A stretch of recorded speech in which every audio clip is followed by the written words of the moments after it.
Okay, so another topic which actually is mentioned quite often but not really looked into much in detail has to do with the fact that um, in football, and not just in football, but in sports in general, you have golden generations that come and go without actually winning anything. And we've seen this quite a lot, actually, um, especially in connection to international football, and especially in connection to FIFA World Cup.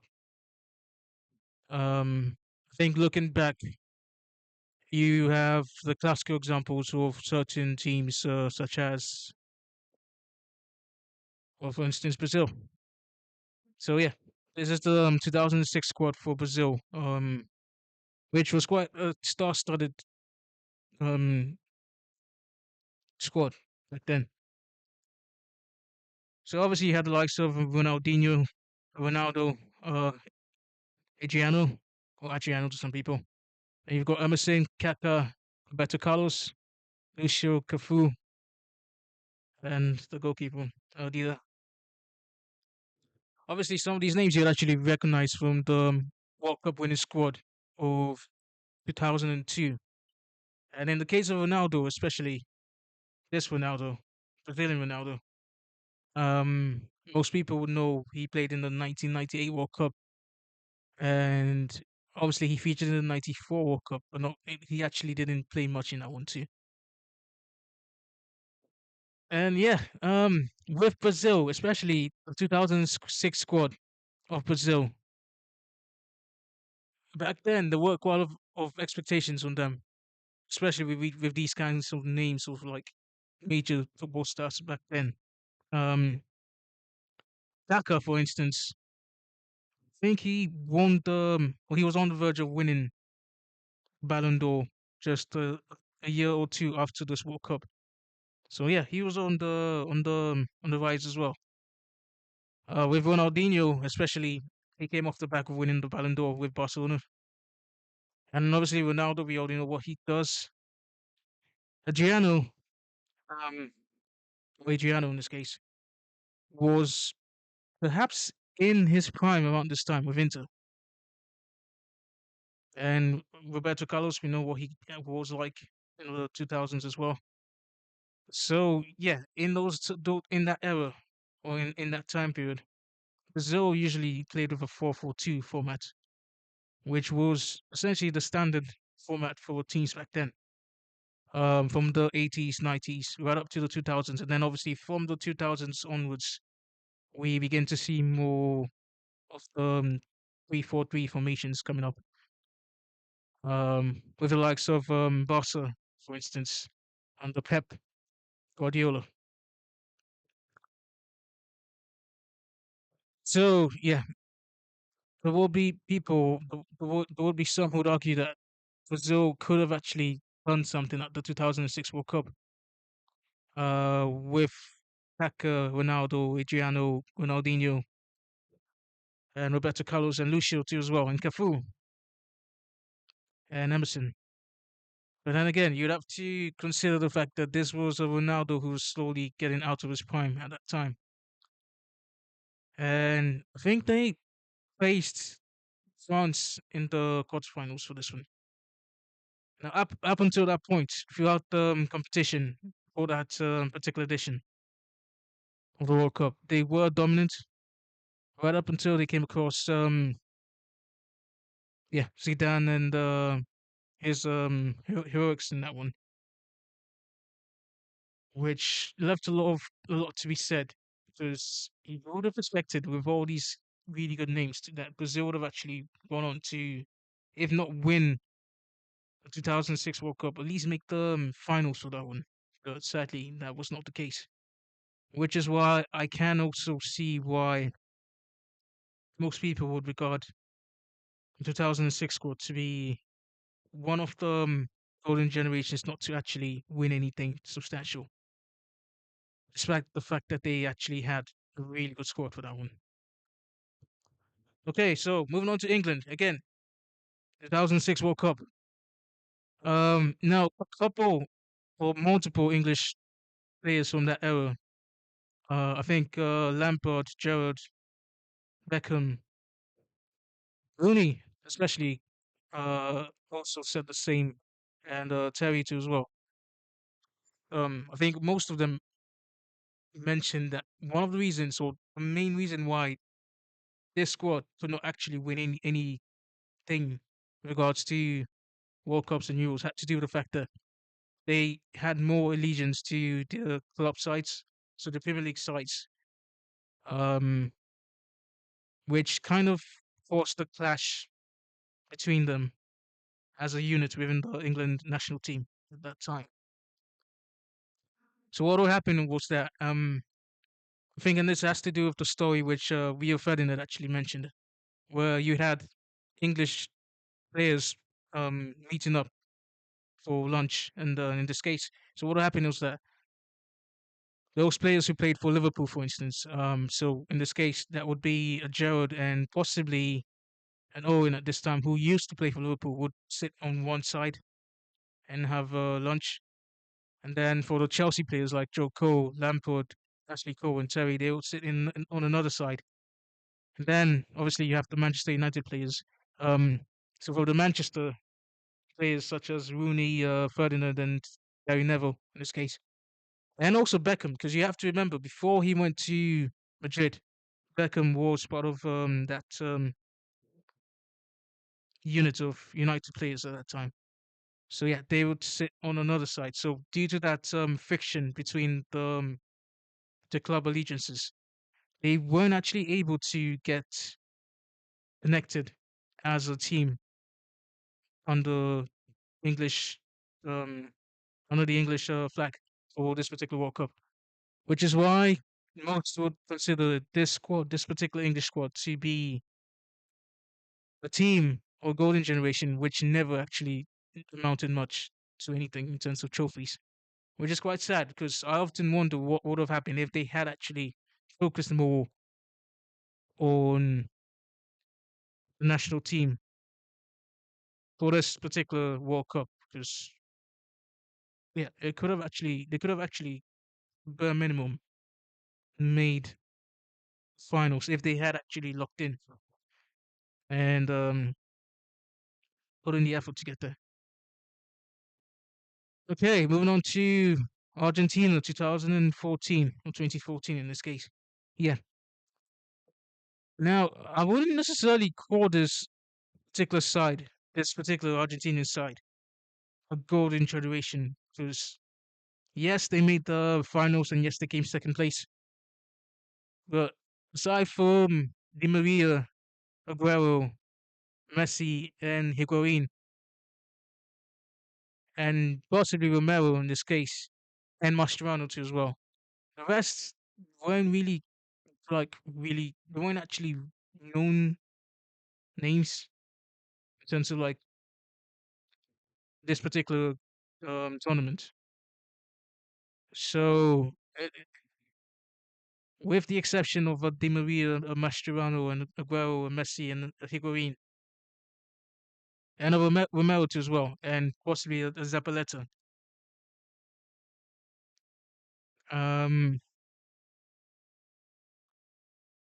yeah, I think just to be fair to this Argentinian squad, they did put up really outstanding performances to make the finals, and also they could have actually won the this particular edition of the World Cup had it not been for the last minute goal by Mario Götze in that final.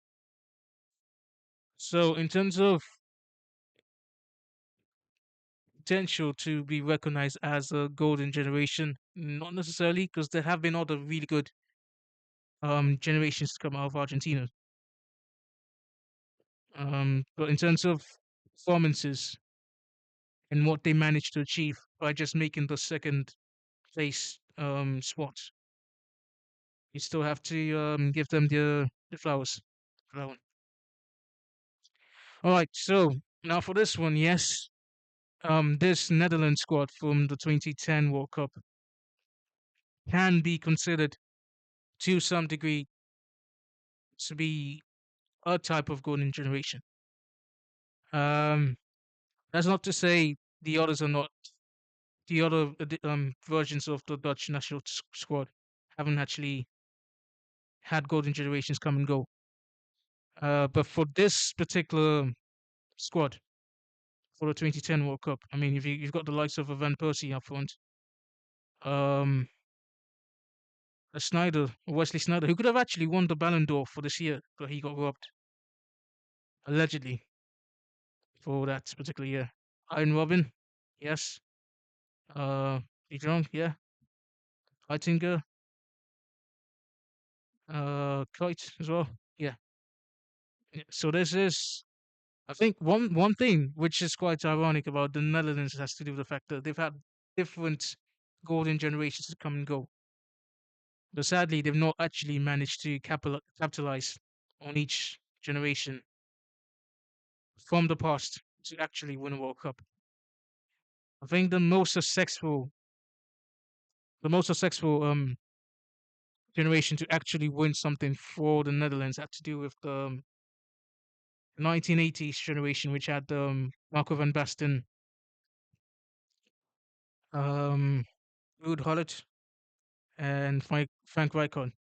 Yeah, for me, that generation has to be the best Dutch generation to come out of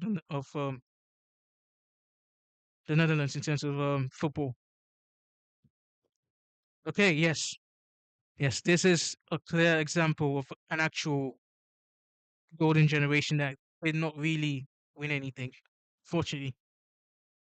So yeah, Brazil, 1982. I think aside from Brazilian squad of 1970, this has to be the second best squad to come out of Brazil, which makes it quite ironic that it was the squad never to actually win a World Cup because they did have the potential to actually win one had it not been for Italy stopping them. Um, I think in the quarterfinals for that tournament. So yeah, uh, so Brazil had Socrates, obviously. For Corinthians, he went on to play for Fiorentina as well. Serginho up front, Eder, and of course in the number 10 position during this 4-3-3 um formation, they had Zico, who was crucial for Brazil during this era of the 80s. And you've got Falcao, Junior, Luzinho, Oscar, Leandro, Soriso, and Perez in goal. Yeah, so when you talk of a golden generation that really played football in its purest entertainment type of form,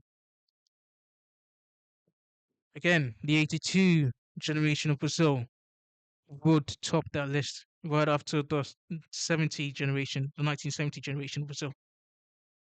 So this is a classical example of an actual golden generation that really took football and portrayed it in its artistic form for everyone to actually enjoy. And yeah, it's till this day, it's still quite ironic that they never actually won something out of this generation. Um, and also, I think Socrates and Zico mentioned something in regard to the fact that at that time they played more for the entertainment of the game, not really to get much out of the results, which kind of proved to be this team's one big flaw. Because at the end of the day, you'd have to still get the points, get the final score to actually win a match. Yes, entertainment is good, but also being more pragmatic on the field is also necessary. Which is why when the 1994 World Cup came in, the mindset of the national team shifted to being more pragmatic on the field to get results and to get a win, which eventually led to Brazil winning the 1994 World Cup. So the lessons from the 1982 World Cup was what helped to change certain elements of the national team's game, which led to them winning again in '94 later on. Okay, Portugal. So this is the squad from 2004. Yeah. So this is arguably Portugal's strongest generation of football stars because you had Figo, Dzeko, Justinha, Maniche, Oleta, a young Cristiano Ronaldo at the time. And you've got Carvajal, Miguel, Valente, Andrade, and Ricardo. Yeah, this is also another really strong squad which could have actually won something, but sadly, I think most football fans will know the story with regards to Euro 2004 and how Portugal lost to Greece, who were the underdogs for that one. And again, it is quite unfortunate because they could have actually gone on to do something at the 2006 World Cup because they still had the same core group of players to actually win that one too as well. So similar to Brazil's squad from 2006, I think the story is quite similar in that sense, where they had a strong squad for 2006 but failed to capitalize on it. Okay, now we have Belgium from the 2018 World Cup. Yes, arguably Belgium's strongest generation of football players. I mean, what's more to say? Because it is quite unfortunate. Because I still feel like they should have actually won the bare minimum Euros out of the squad. Um, I think most of you would know my sentiments on Lukaku. I'm not really a fan of him due to his stints at Chelsea. But for Hazard, yes. This was a Hazard still who was at certain level of performance, who could still give you good performances and good goals too as well. And obviously you had De Bruyne, who was in his prime at this time. Reece Mertens as well. Meunier, Vincent Company, a solid defender back then. Wetzel, Velasco, Tongan. My goodness, I still remember that goal actually from I think it was the match against Brazil. Yeah, and yes, Thibaut Courtois too as well.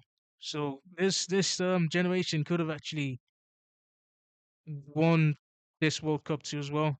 But then again, I feel like they could have also gone on to win probably the 2020 Euros because yeah, in 2016 they were not really there yet because they were still trying to get a unit in place to compete.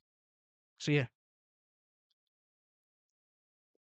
it is there's still this huge question mark in this case with regards to what they could have done had they really taken this World Cup. Let's just say the 2018 World Cup seriously. Um, but then again, I think the main issue has to do with the fact that this team could have actually like gone on to put up good performances if they had really taken into consideration having to play more attacking and less defensive, which they did. But I think back then, the issue had to do with the fact that they were more prolific on counter-attacking football, and yeah. So with in the games with Brazil and I think Japan, that proved crucial. But as they got on to the latter parts of the games of the competition, that's when they started crumbling slowly, which led to France capitalizing on them and winning in the semi-finals of this particular World Cup. Yes, this is definitely another good example of a golden generation. Like I said before, the Netherlands have actually had several golden generations from the past. And with this one, this has to be the most iconic one they've had. Now I did mention that the 1980s generation was also good, but the one with Cruyff, um, Johnny Rep, Neskins, Crew, Van Hannigan, Janssen, yeah, these guys could have actually done something in the final. And from the various like past records of interviews with Cruyff and Rep and Van Hannigan and the rest, and Crew, I think the issue had to do with the fact that they got too arrogant in the final match because the Netherlands were leading in the first half or so, and that's when things started falling apart because they got too confident within themselves. And Germany, that time, which had a squad of players like with the likes of Franz Becken, Franz Beckenbauer, um, yeah, and the Kaiser, I forgot his name. Um, oh, yeah. So yeah, Beckenbauer, and I always refer to him as as the Kaiser for some reason, but his oh, I can't believe I forgot his name. Yeah, but that German squad really capitalized on this particular Dutch squad, which led to them doing the impossible and winning in that final. So yeah, this Netherlands team again could have gone on to win something, at least a Euro, if not a World Cup. But sadly, that was not the case. Yes, Gerd Muller. That's uh, that's um, that's the other name which I was looking for this one. Okay, so Ivory Coast 2010. I wouldn't actually call this necessarily a golden generation for this World Cup, but I think this would be a golden generation for an African. But yeah, they did have really good names too for this one. Um, Dalu, Drogba, we know who he is already. Trevino, obviously. Kolo Toure, Yaya Toure, Boué, and yeah, I think at the bare minimum, this team actually did go on to win something.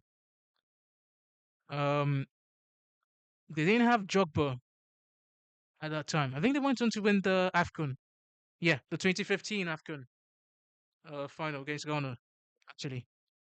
So yeah, I wouldn't really say they didn't really win anything.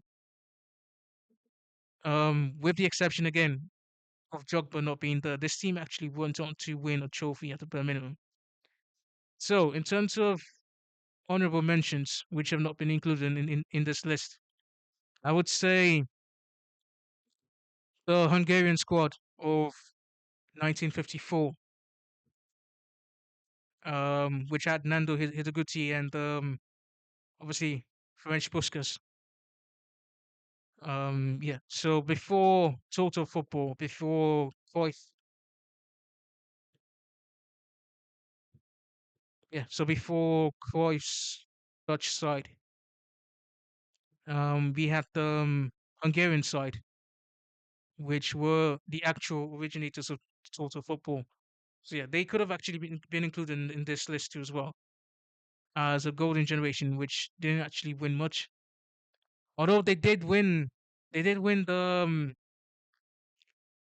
Olympics. I think, yeah, they did win a gold medal at the Olympics. But in terms of Euros and in terms of World Cup football, they didn't actually win much. They didn't actually win anything from that golden generation.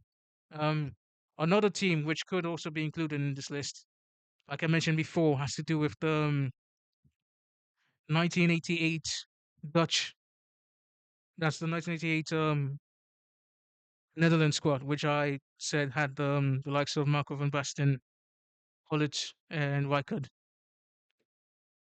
But then they also won the Euros. So yeah, if I had to make this list purely for World Cup teams that never actually won the World Cup, they would be included in that one too. So yeah, that might also not count in this case. So yeah, that's it for Trophyless generations, golden generations for this one.